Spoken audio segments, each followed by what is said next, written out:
అంటే crossing zone అంటే తెలుసు కదా, ఏనుగులు, అడవి ఏనుగులు ఇక్కడ క్రాస్ చేస్తే చాలా జాగ్రత్తగా చూసుకుని వెళ్ళమని బోర్డులు కూడా ఉన్నాయి.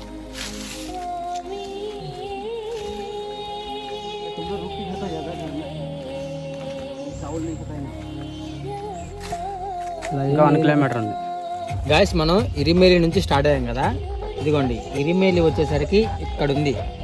కానీ ఈ అడవి మొత్తం దాటుకొని అబ్బో ఇదిగోండి ఇక్కడికి వచ్చాం. ఇది పంబ. ఎన్నో కొండలు గుట్టలు ఎక్కి దిగితే కానీ ఫైనల్గా పంబ రీచ్ అవ్వలేదు.